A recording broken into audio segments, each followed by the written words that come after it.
president has a magic wand. I wouldn't have a magic wand. We have 3 co-equal branches of government. However, a presidential candidate says, this is my vision. This is my moral vision. This is what I am going to seek to effectuate. This is what I'm going to use the bully pulpit for. I am going to, with my appointments, try to get out of these agencies that were set up to advocate for you, the dominance of the infiltration of all these corporate forces. It's called corporate capture. We're going to start a new chapter of American history. I'm not trying to tell you that I want you to send me to Washington to fight for you. That's not my idea of a good time for 4 years. I don't want to go to Washington and fight for you, but I do want to go to Washington and co-create with you a new chapter in American history, a new beginning. We should listen to the words of Thomas Paine today, because when he said in 1776, or maybe he said in 1778, maybe he said in 1774, I'm not sure, but he wrote that famous line, we have it in our power to begin the world over again.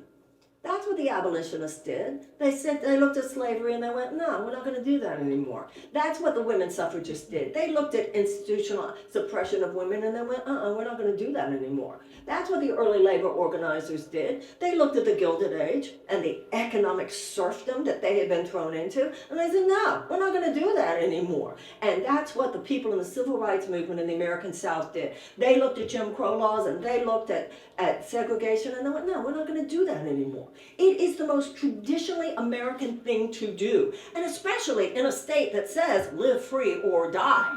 You know, Franklin Roosevelt said, a necessitous man is not a free man. You know, we've fought some serious battles in this country, and people have died for these freedoms, including in the Civil War. And when the battle was fought at Gettysburg, and I would assume there were people from New Hampshire in that battle, when that battle was fought, that meant that the war was clearly going in the direction of the Union. Abraham Lincoln went to the battlefield, and he gave the famous Gettysburg Address. And in referring to the men who had died there for the North, he said, those men had given their last full measure of devotion so that a government of the people and by the people and for the people would not perish from the earth. Ladies and gentlemen, and whomever else, it's perishing now.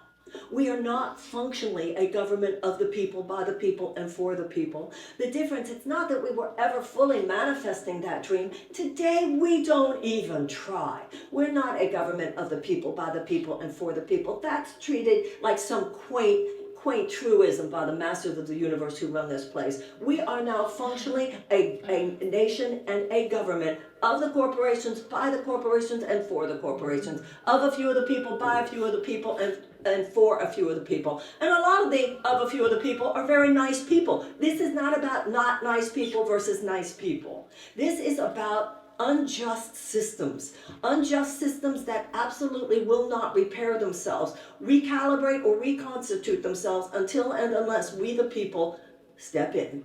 Nothing could be more of an embodiment and personification of that than the slap that New Hampshire has gotten. It's like, you know, it's so interesting to me how our political system works. It's like a man or a woman, whatever you have going on, who cheats on you and cheats on you and cheats on you. And then every 4 years they come back and say, come on, baby, let me do it one more time. No, it's time to say, no, not anymore. New Hampshire, take it from here. Thank you.